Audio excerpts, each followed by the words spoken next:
ঢাকার জাতীয় প্রেস ক্লাবের ভিআইপি লাউঞ্জে মোড়ক উন্মোচন অনুষ্ঠান ও ইফতারি দোয়া মাহফিলের আয়োজন করেছেন সালিয়া পাবলিকেশনস। এ সময় প্রধান অতিথি হিসেবে উপস্থিত ছিলেন আখামা খালিদ হোসাইন, মাননীয় উপদেষ্টা, ধর্ম মন্ত্রণালয়, গণপ্রজাতন্ত্রী বাংলাদেশ সরকার। বিশেষ অতিথি বেলাল হোসেন চৌধুরী, সদস্য, জাতীয় রাজস্ব বোর্ড। জহিরুল ইসলাম, অতিরিক্ত সচিব, ডাক ও টেলিযোগাযোগ মন্ত্রণালয়। অ্যাডভোকেট আবুল কালাম চৌধুরী, সিনিয়র আইনজীবী, Bangladesh supreme court. Doctor Ataullah Biplob, শিশু হার্ট সার্জারি, পিজি হসপিটাল। মাওলানা কামরুল ইসলাম কামাল, বিশিষ্ট ইসলামী চিন্তাবিদ। মোহাম্মদ জামাল উদ্দিন, চেয়ারম্যান পরিচালক, সালিহা পাবলিকেশনস। এ সময় সভাপতিত্ব করেন মোহাম্মদ হুমায়ুন কবির চৌধুরী, চেয়ারম্যান, সালিহা পাবলিকেশন, সদস্য, টেকনিক্যাল কমিউনিটি, বাফুফে। এ সময় আরো অন্যান্য ওলামায়ে কেরামগণ উপস্থিত ছিলেন। আমরা একটা নিয়ন্ত্রিত পরিবেশে এই বইটি আমরা কাজ শুরু করেছিলাম, তখন দেশের পরিবেশ পরিস্থিতি ছিল সম্পূর্ণ নিয়ন্ত্রিত। সেই পরিবেশ পরিস্থিতির মধ্যে আমরা এই বইটি প্রকাশের কাজ শুরু করেছি। আমাদের সাথে আজকে প্রধান অতিথি উনি ওখানে আমাদের সাথে যোগ দিয়েছেন। ওনার সম্বোধনায় আমাদের এই বইটি প্রকাশিত হয়েছে। এখানে একটি কথা না বললে নয়, আমার মা বাবা, আমরা 5-6 ভাই আছি এখানে। আমার মা বাবার নাতিরা আছে এখানে, যারা এই মুফতি মাওলানা হিসেবে 8 থেকে 9 জন আমাদের ফ্যামিলিতে আছে।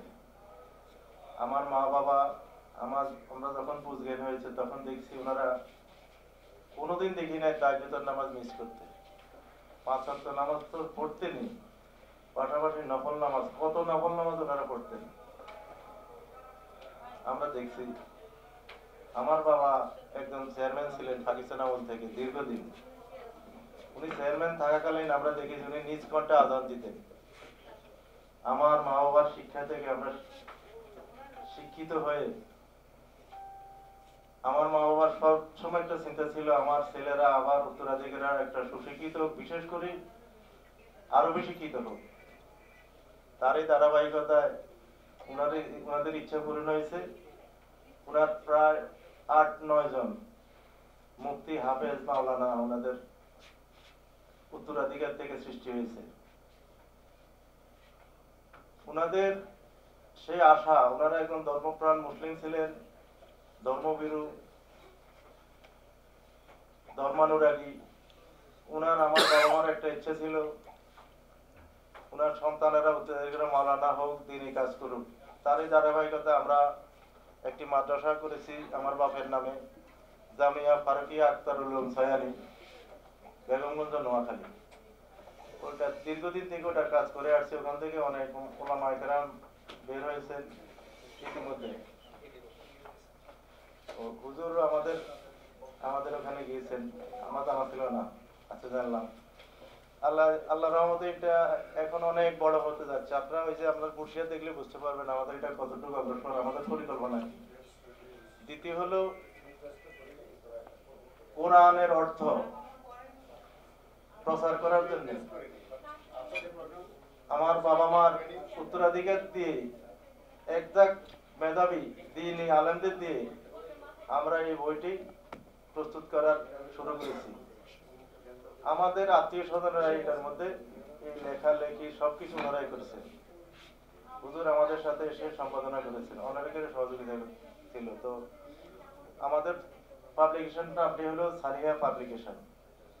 আমরা নিয়ন্ত্রিত পরিস্থিতির মধ্যেও আমরা সাহস করে তখন এই তাফসীরটি আমরা প্রস্তুত করতে আমরা প্রস্তুত হয়েছিলাম, কাজ শুরু করেছিলাম। ইনশাআল্লাহ আল্লাহর রহমতে আমরা ইতিমধ্যে এটা বের করেছি। এখন বাংলাদেশে একটা সুসময়, সুবাতাস বয়ে যাচ্ছে। এর আগে যেটা 5 আগস্টের পূর্বে ওলামায়ে কেরাম সহ আমরা সবাই নিয়ন্ত্রিত একটা পরিবেশের মধ্যে ছিলাম, ইচ্ছা করলে অনেক কিছু করতে পারতাম না। আজকে মুক্ত বাতাস, ইসলাম সম্পর্কে, ধর্ম সম্পর্কে, দিন সম্পর্কে এখন বলা যায়, করা যায়।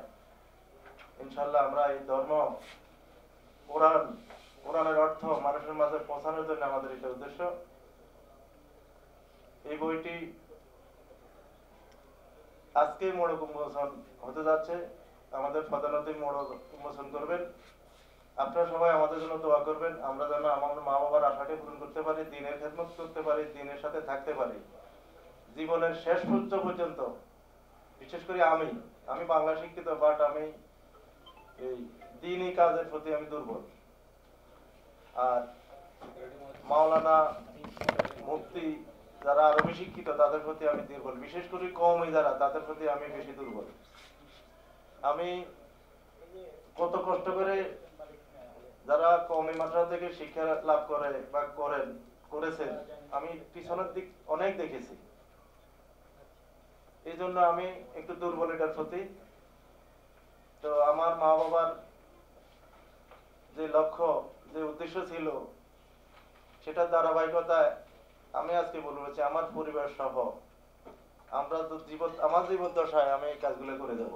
আপনারা সবাই আমাদের জন্য দোয়া করবেন। পরিশেষে সকলে মিলে দোয়া করবেন, ঐক্যবদ্ধভাবে আমরা কাজ করব। প্রথমে আমি আমার নিজের জন্য, এরপরে আমার পরিবারের জন্য, এরপরে আমার সমাজের জন্য, এরপরে জাতির জন্য, সর্বশেষ দ্বীনের জন্য, আখিরাতের জন্য।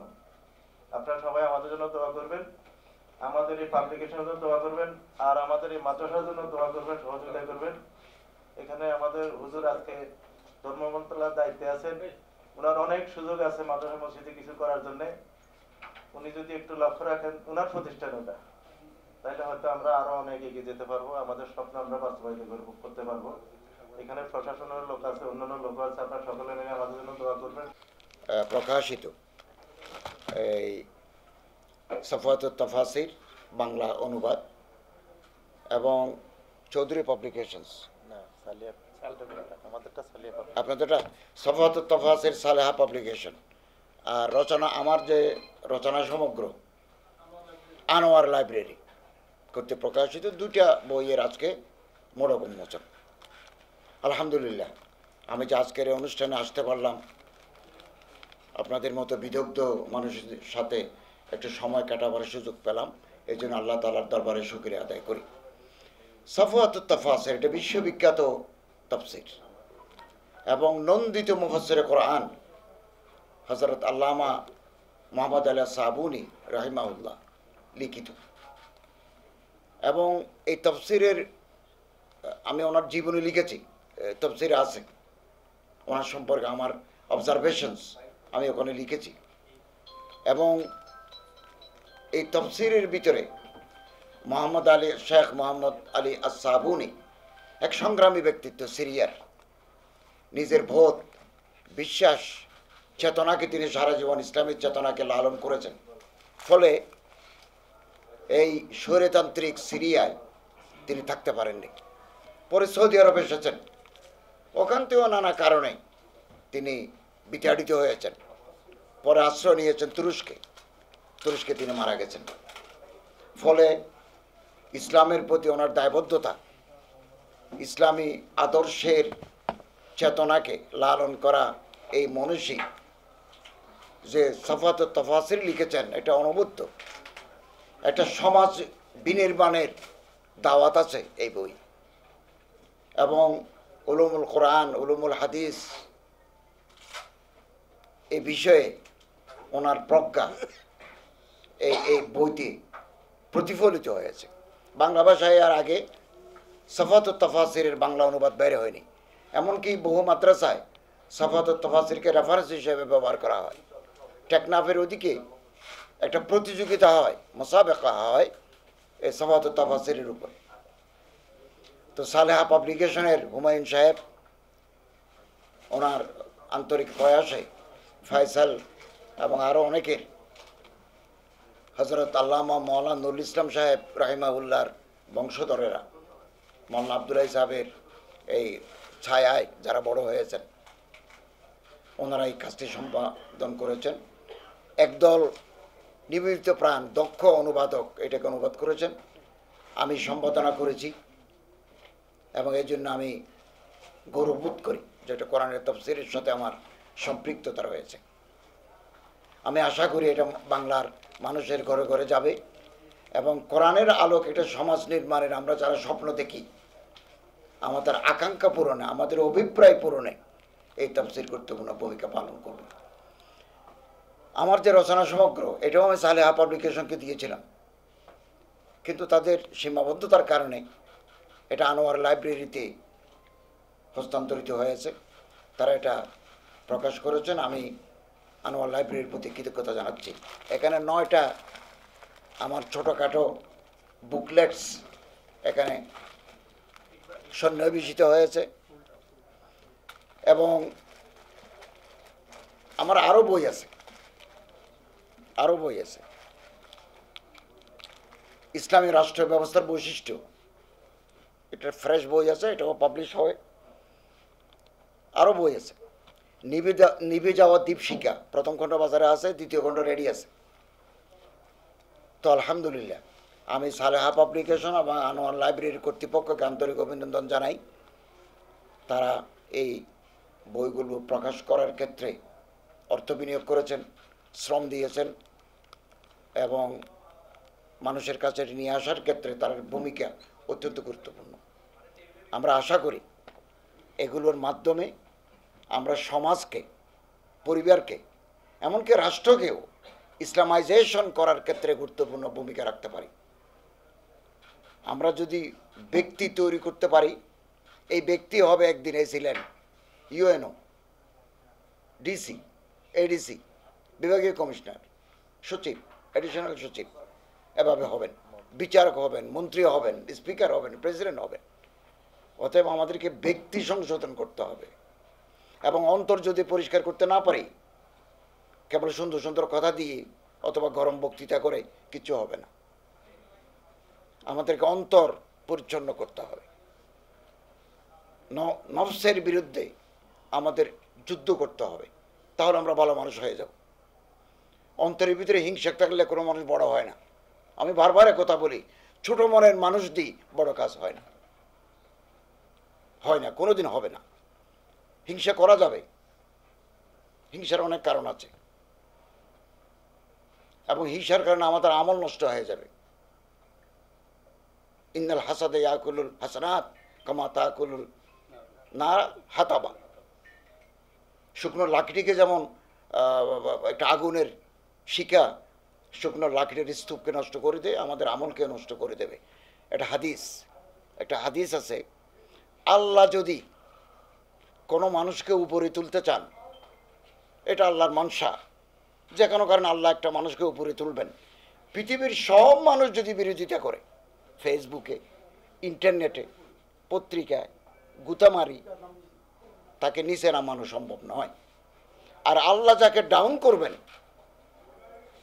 পৃথিবীর সব মানুষ মিলে যদি তাকে উপরে তুলতে চায়, অসম্ভব, ব্যর্থ হবে। অতএব মন উদার করি, দৃষ্টিভঙ্গিকে প্রসারিত করি, তাহলে একটা সুন্দর সমাজ নির্মাণ করতে পারবো। এত কনফাইন হয়ে যাবো কেন? এত ছোট হয়ে যাব কেন? আমার ছাত্ররা অনেক বড় বড় জায়গায় আছে, আমি তাদেরকে প্রশংসা করি, তাদের মূল্যায়ন করি যে আমার স্টুডেন্ট। আল্লামা ইকবাল রহমতুল্লাহ আলাইহি বলেন, शीशा टूट जाती है पत्थर के चोट से, ऐसे शीशा तलाश कर जिससे पत्थर टूट जाए। পাথর মারলে গ্লাস ভাঙে যায়, এটা চিরন্তন রীতি, এটা পৃথিবীর নিয়ম। এমন গ্লাস তালাশ করো যেটা মারলে পাথর ভাঙে যায়। अगर मिल जाए तुझे दरिया तो समंदर तलाश कर। আমাদের এই যাত্রাপথে পথ পরিক্রমায় যদি আমরা কত নদী দেখি, তাহলে সমুদ্র তালাশ করো। আগামী দিনে যে বিপ্লব আসবে, ইমাম তালাশ কর। বড় হই। আমি আমার মসলক ছাড়া, আমি আমার তরিকা ছাড়া, আমি আমার মাযহাব ছাড়া, আমি আমার পীর ছাড়া আর কিছু দেখি না। এই মানসিকতা আমাদেরকে ছোট করে ফেলবে। এই আকাশের পরে আরো আকাশ আছে। দুনিয়া और भी है, आसमां और भी, सितारों के आगे जहां और भी। এরপরেও জগৎ আছে, এরপরেও তারা আছে। দুনিয়া অনেক বড়। অতএব আমাদের ঐক্য সবচেয়ে বড় প্রয়োজন। মুসলমানদের মধ্যে ঐক্য, আলেম ওলামাদের মধ্যে ঐক্য, জনগণের মাঝে ঐক্যই শক্তি শান্তি। এবং এই দেশের বয়স 54 বছর। আমরা যদি আগেভাগেই এগুলো অনুধাবন করতে পারতাম, তাহলে আমাদের দৈনন্দিন জীবনধারা পাল্টে যেত। তো আমরা আশাবাদী এই ইসলামী সাহিত্যের ক্ষেত্রে এই দুটো বই গুরুত্বপূর্ণ সংযোজন। আমি আশা করি এই দুটো বই পাঠকপ্রিয়তা পাবে এবং নিজেদের ঘরে রাখার মতো একটা আখর গ্রন্থ। আমি রচনা সমগ্রকে আরও পরবর্তী, এটা প্রথম খণ্ড, আরও পরবর্তী খণ্ড ইনশাআল্লাহ আজিজ সংযোজন করব। আনোয়ার লাইব্রেরি যদি সম্মত থাকেন, সালেহা পাবলিকেশন যদি তাদের সালেহা পাবলিকেশন যদি এগিয়ে আসেন এবং ধর্মীয় উদ্দীপনা নিয়ে রিলিজিয়াস ফারভার উইথ রিলিজিয়াস ফারভার এনথুজিয়াজম, তাহলে আমরা আশাবাদী বাংলা সাহিত্যে গুণগত পরিবর্তন আসবে। আমি অত্যন্ত খুশি যে আমার দেশের ওলামায়ে কেরাম, বিশেষ করে কওমি ওলামায়ে কেরাম, অনুবাদ আরবি থেকে বাংলা থেকে অনুবাদের ক্ষেত্রে অসামান্য অবদান তারা রেখেছেন। আমরা যখন বিশ্ববিদ্যালয়ের ছাত্র, তখন ফাতেমীয় ইতিহাস, হিস্ট্রি অফ স্পেন, এই সমস্ত বই বাংলা খুব পর্যাপ্ত ছিল না। আমাদেরকে ডোজির স্প্যানিশ ইসলাম পড়তে হতো, অথবা ইংরেজিতে ফাতেমাইটস খেলাফত পড়তে হতো। এখন একেবারে সারজানির এবং আরও অনেকের বিজ্ঞ পণ্ডিতদের লিখিত আব্বাসী খলিফা মামুনের উপরে এত বড় বই বাংলা, হারুনের উপরে এত বই বাংলা, এবং সেলজুকদের ইতিহাসের উপরে জখিম কিতাব বাজারে চলে আসছে, এবং ওলামায়ে কেরাম খুব সুন্দর সাবলীল ঝরঝরে অনুবাদ করেছেন। একবার কম বয়সী ছেলেরা, আমাদের সন্তানের বয়সী, আমরা অত্যন্ত আনন্দিত। আমরা এরকম একটা গুণগত পরিবর্তন চেয়েছিলাম এবং আশাবাদী ভারতে যেমন ওলামায়ে কেরাম উর্দু সাহিত্যের উপর পুরস্কার পান, বাংলাদেশের ওলামায়ে কেরামও বাংলা সাহিত্যের উপর আগামী দিনে পুরস্কার পাবেন, এই প্রত্যাশা, এই প্রতীতি আমার আছে। এবং আমরা একটা চিন্তাও করছি, ইসলামিক ফাউন্ডেশন থেকে আমরা বেস্ট সিরাত লেখক আমরা একটা অ্যাওয়ার্ড দিতে চাই, এবং এই ব্যাপারে কিছু কথাবার্তা বলেছি, আরও বলব। বাংলাদেশের আমাদের 64,000 ইমাম আছেন, ইমাম একাডেমি থেকে ট্রেনিং ইয়াফতা।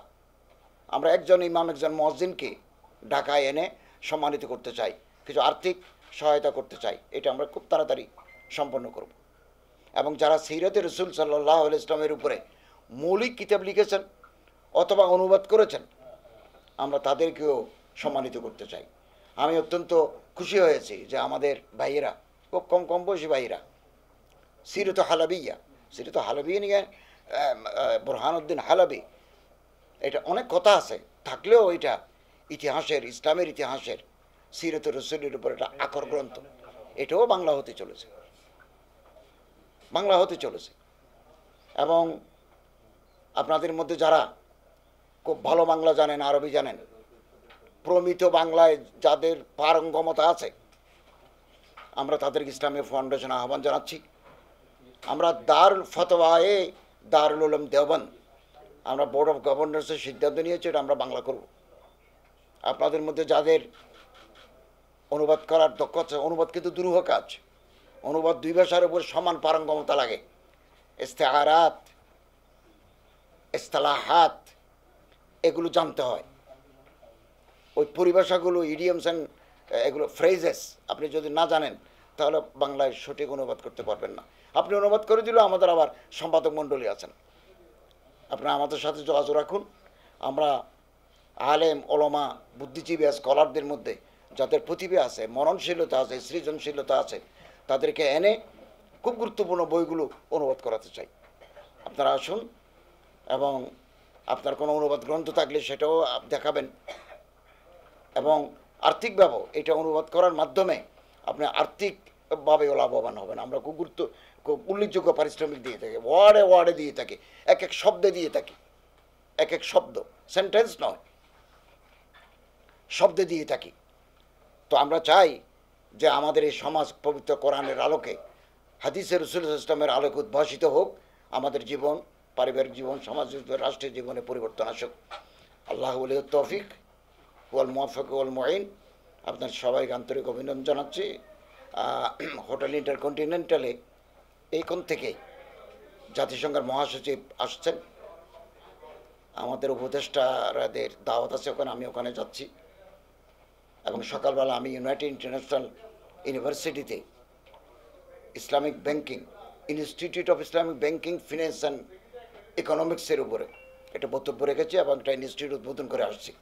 এটা বাংলাদেশে প্রথম সরকারি বেসরকারি বিশ্ববিদ্যালয়ে ইসলামিক ব্যাংকিংয়ের উপরে, ফিন্যান্সের উপরে, ইকোনমিক্সের উপরে প্রথম ইনস্টিটিউট। ভালো ফেকা জানে, আইম্মায় আরবার কিতাবের উপরে অবুর রাখে, কিন্তু আধুনিক ব্যাংকিং, ফিন্যান্স, ইকোনমিক্সের উপরে তার কোনো জ্ঞান নাই। এটা আমাদের চিহ্নিত করতে হবে। ব্যাংকিং বুঝে, ফিন্যান্স বুঝে, কিন্তু ইসলামী উলুম, ফিকহে ইসলামের উপরে তার ধারণা নাই। এই জাতীয় মানুষদের হবে না, তবে স্কলার তৈরি হচ্ছে। ডক্টর ইউসুফ সুলতানের মতো লোক আছে এবং এত বড় বড় কিতাব লিখছেন। আমি আজকে অনেক আলোচনা করেছি। এটা আমাদেরকে, আমাদের এই সমাজকে আল্লামুখী করার, সমাজে ইসলামের সাবলাইম আইডিওলজি প্রতিষ্ঠিত হোক, এটা আমরা চাচ্ছি এবং আমরা এগিয়ে যাচ্ছি। আমরা সবাই যদি একে অপরের সমালোচনা প্রকাশ্যে না করে পারস্পরিক ইসলাহের ভিত্তিতে আমরা যদি এগিয়ে যাই, আমাদের সমাজে ইতিবাচক পরিবর্তন আসবে ইনশাল্লাহ। আপনাদের প্রত্যেক আন্তরিক মোবারক জানাচ্ছি। মৌলানা মুফতি আবরার সাহেব, মনসুর সাহেব, আরও এখানে মহসিন আল জাহাবির সহ নোমান কাসিমি সাহেব আছেন। এগুলো আমাদের অনেক দিনের পুরনো পরিচয়, সবগুলো প্রতিভা, এটা আলোর প্রদীপ। এখানে যারা আসছে না ওলামায়ে কেরাম, তাদের উপর আমাদের অগাধ আস্থা। তারা আমাদের সমাজ বিনির্মাণে গুরুত্বপূর্ণ ভূমিকা পালন করবেন। একথা বলে আমার কথা শেষ করলাম। আসসালামু আলাইকুম ওয়া রাহমাতুল্লাহ।